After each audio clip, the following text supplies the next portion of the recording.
Hello, আসসালামু আলাইকুম। Visa tutor থেকে মহিউদ্দিন আরো একটি চমৎকার তথ্যবহুল ভিডিও নিয়ে হাজির হয়েছি। আজকে আমরা যে দেশের ভিসা নিয়ে কথাবার্তা বলবো সেটি হলো মলদোভা। এটি কিন্তু আপনার ইউরোপের একটা দেশ। আপনারা যে সার্বিয়া, আলবেনিয়া এইসব দেশের নাম শুনে থাকবেন। এই দেশটি থেকে আপনি এই আপনার আগে ভিসা পাওয়া যেত আলবেনিয়াতে। তো বাংলাদেশে বর্তমানে অনেক লোক পালিয়ে যাওয়ার কারণে বন্ধ করে দিছে। তো এখন মলদোভাতে কিন্তু এই ভিসা আপনি দেয়, তবে কিছু শর্ত রয়েছে। তো আপনি কিন্তু যেতে পারেন।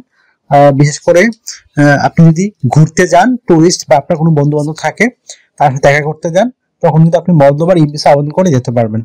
আর যদি আপনি কাজের ভিসা যান, তখন অবশ্যই আপনাকে এম্বাসি ফেস করে ভিসা নিতে হবে। তো আশা করি বিষয়টি বুঝতে পেরেছেন। আজকের ভিডিওতে আমরা আলোচনা করব আপনি কি করে মলদোভাতে ই ভিসা নিয়ে যেতে পারেন। আর খরচ কিন্তু খুবই কম, মাত্র 40 ইউরো। তো আপনার জন্য একটা দারুণ সুযোগ। তো আপনি ইন্টারেস্ট হলে পুরো ভিডিওটি দেখেন। আমি কিন্তু এই যে আবেদন প্রসেসও দেখিয়ে দেবো আপনাদের। তো আপনি খুবই সহজ, আপনি কিন্তু দেখলেই নিজে নিজে করতে পারবেন। তো চলুন শুরু করে আমরা টপিকগুলো কভার করি। তো আপনি যে এই দেশটিতে যাবেন, আপনাকে গেলে কিন্তু অবশ্যই আপনার বিভিন্ন ডকুমেন্ট ফাইল রেডি করতে হবে। তো এই ডকুমেন্ট ফাইল রেডি করলে তারপরে আপনি যেতে পারবেন। তো আপনাকে প্রথমে যে কাজটি করতে হবে সেটি হলো আপনাকে হোটেল বুকিং করতে হবে। হোটেল বুকিং করার পর আপনি অবশ্যই এটা অনলাইনে করতে পারেন। মলদোভার হোটেল সাইটে গিয়ে আপনি অনলাইনে বুকিং করতে পারেন। তারপর আপনি আপনাকে যে কাজটি করতে হবে সেটা হলো ফ্লাইট রিজার্ভেশন। তো ফ্লাইট রিজার্ভেশন আমরা অনলাইনে গিয়ে করতে পারি। তো এখানে আপনাকে রাউন্ড ট্রিপ করতে হবে। সিঙ্গেল না করে আপনি রাউন্ড ট্রিপ একটা হোটেল বুকিং, ফ্লাইট রিজার্ভেশন করে নেবেন। তারপর রেডি করতে হবে একটা ট্রাভেল আইটিনারি। তো আপনি ধরেন যদি 10 দিন থাকেন বা 15 দিন থাকেন, আপনি কি করবেন মলদোভাতে গিয়ে, আপনি কিন্তু সেই কাজটি আপনি টোটাল প্ল্যানটা আপনাকে 10 দিনের রেডি করে আপনাকে দিয়ে যেতে হবে। এটাকে বলে ট্রাভেল আইটিনারি। যারা ভিজিট করেন তারা অবশ্যই জানেন বিষয়গুলো। আর আরেকটা রেডি করতে হবে আপনাকে ব্যাংক ব্যালেন্স। আপনার অবশ্যই ব্যাংক স্টেটমেন্ট নিতে হবে। তো ব্যাংক স্টেটমেন্ট কিন্তু খুবই ইম্পর্টেন্ট একটা বিষয়। তো কারণ আপনি যে ওখানে যাবেন, খরচ বহন করবেন, সেগুলো আপনি কিভাবে বহন করবেন, টোটাল এগুলো কিন্তু আপনার ব্যাংক স্টেটমেন্ট দিয়ে দেখলেই বোঝা যায় যে আপনার ব্যাংকে কত টাকা আছে, আপনি কত টাকা খরচ করতে পারবেন। আর আপনি ব্যাংক স্টেটমেন্ট যখন ব্যাংক থেকে নিবেন, অবশ্যই আপনি এই ডলারে নিবেন, কারণ ব্যাংকে আপনাকে বললে হবে যে আমার ব্যাংক স্টেটমেন্ট আপনি ডলারে দেন। আশা করি বিষয়টি ক্লিয়ার হয়েছে। তারপর আপনাকে একটা কাভার লেটার রেডি করতে হবে। তো অনেকে এই জিনিসটা বোঝেন না যে জবের কাভার লেটার আর আপনার ভিজিটের কাভার লেটার কিন্তু ডিফারেন্ট হয়। তো আপনি ভিজিটে যে বিষয়গুলো উল্লেখ করতে হবে যে আপনি মলদোভা কেন যাবেন, আপনার কোন দেশের নাগরিক, তা আপনি কতদিন থাকবেন, এখানে সংক্ষিপ্ত বর্ণনা কি আপনি কি কি জায়গা ভিজিট করবেন। তারপর আপনার যে টোটাল লিস্ট রয়েছে ভ্রমণের, সেই লিস্ট আপনি তুলে ধরবেন। তাহলে হয়ে গেল একটা স্ট্যান্ডার্ড কাভার লেটার।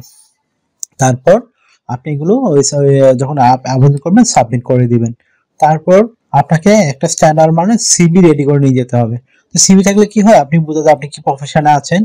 তো তারা যদি চায় তখন আপনি দিতে পারেন, অথবা আপনি জব ম্যানেজ করতে পারেন, তাহলে থাকতে পারবেন। তো আপনি জবটি কিভাবে পাবেন?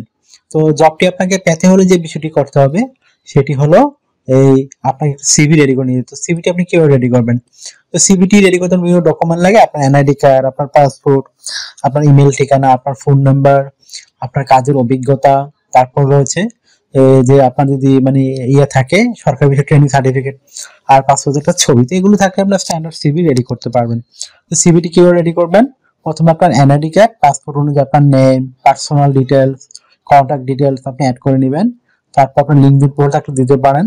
আর আপনার ইয়ে রয়েছে, বিশেষ করে এই আপনার যে পাসপোর্টের ছবিটি, সেটি যেন 3 মাসের কোনো ছবি না হয়। তারপর দিয়ে দিবেন আপনার কাজের অভিজ্ঞতা, ওয়ার্কিং হিস্টোরি, এডুকেশন ব্যাকগ্রাউন্ড। তারপর দিয়ে দিবেন আপনার যে ইয়ে রয়েছে সরকারি বিষয় ট্রেনিং সার্টিফিকেট, আপনার বিভিন্ন skill, digital skill, language proficiency, এগুলো দিয়ে আপনি একটা স্ট্যান্ডার্ড সিভি রেডি করতে পারেন। তারপর যদি আপনার কোনো ইয়ে থাকে, বিশেষ করে ভ্রমণের ইয়ে থাকে, আপনার হবি থাকে, আপনি সেগুলো তুলে ধরতে পারেন। তো আপনার হয়ে গেল স্ট্যান্ডার্ড সিভি, কাভার লেটার, আপনার সব ডকুমেন্ট। এখন আপনি এগুলো দিয়ে মলদোভার ই ভিসা আবেদন করতে পারবেন। তো আর এখানে ইম্পর্টেন্ট একটা বিষয় হলো, আপনাকে যদি আপনি ট্যুরিস্ট ভিসা যেতে চান, অবশ্যই আপনার কোনো ওখান থেকে ইনভিটেশন আনতে হবে, তাহলে আপনি 100% ভিসা পাবেন। বাংলাদেশের যে শর্ত হলো এটাই, ইন্ডিয়া বা বাংলাদেশ বা পাকিস্তানের যারা নাগরিক, আপনাদের শর্ত হলো এটাই, আপনি একটা ইনভিটেশন ওই দেশ থেকে পেতে হবে, তাহলে আপনি কিন্তু মলদোভা সহজে ভিজিট করতে পারবেন। তো আপনাকে ভিসা কিন্তু হয়ে যাবে। তো আশা করি বিষয়টি মাত্র 40 ইউরো খরচ হবে, আর কোনো খরচ নাই। তো আশা করি বিষয়টি বুঝতে পেরেছেন। তো আপনার যদি এই ভিডিওটি ভালো লেগে থাকে, আপনার তথ্যবহুল মনে হয়, আপনি অবশ্যই ভিডিওকে লাইক করতে পারেন। আর যারা আবেদন প্রক্রিয়াটি দেখতে চান পুরো ভিডিও দেখুন, এখানে কিন্তু আমরা প্রসেস দিয়ে রেখেছি। অনেকে বিশ্বাস নাও করতে পারেন যে বাংলাদেশ নেই, তো আমি কিন্তু বাংলাদেশের ইউ দিয়ে দিলাম যে বাংলাদেশ আছে কিনা, তো আপনি কিন্তু এখানে দেখেই বুঝতে পারবেন। আমি কিন্তু লিঙ্ক সহ দিয়ে রাখছি ভিডিও ডেসক্রিপশন বক্সে, আপনি সেই লিঙ্কে গিয়ে চেক করতে পারেন বা আবেদন করতে পারেন। তো আপনার যারা কিন্তু জানতে ইচ্ছে করে অবশ্যই ভিডিওতে আপনি কমেন্টস করতে পারেন, আমরা কিন্তু রিপ্লাই দিই। আর আপনার চ্যানেল নতুন হয়ে থাকলে আপনি চ্যানেলটি অবশ্যই সাবস্ক্রাইব করে রাখতে পারেন। আর আপনার জন্য আমরা রেগুলার ভিডিও টিপস কিভাবে আবেদন করে শেয়ার করে থাকি, আর রেগুলার আপডেটেড জবগুলো নিয়ে ভিডিও বানিয়ে থাকি, যেন আপনি সবার আগে আবেদন করে যেতে পারেন। আশা করি বিষয়টি বুঝতে পেরেছেন। তো আর আপনার যদি মানে সাবস্ক্রাইব না করেন আপনারই লস হবে, কারণ আপনি কিন্তু পরবর্তী চ্যানেল খুঁজে পাবেন না সহজে। এখন অনেক হাজার হাজার চ্যানেল হয়ে গেছে। তো আপনি সাবস্ক্রাইব করলে আপনারই বেনিফিট হবে, কারণ আমরা আপডেটেড যদি যেতে চান অবশ্যই আপনাকে চ্যানেলটি সাবস্ক্রাইব করে রাখলে আপনার উপকার হবে। আর অনেকে আমাকে অনেক কল দেন, আসলে কল দেখে আমাকে খুব একটা পাবেন না। আপনি ওর সাথে কাজ করতে চাইলে ইন্টারেস্ট হলে আমাকে হোয়াটসঅ্যাপ এর মধ্যে মেসেজ দিতে পারেন, তখন আমি কিন্তু রিপ্লাই দেই। আর আমার এই স্ক্রিনে দেওয়া নাম্বারটা কিন্তু হোয়াটসঅ্যাপ ইমো নাম্বার। তো ভালো থাকবেন, take care, good bye, tata. কথা হবে আগামী কোনো ভিডিওতে আবার।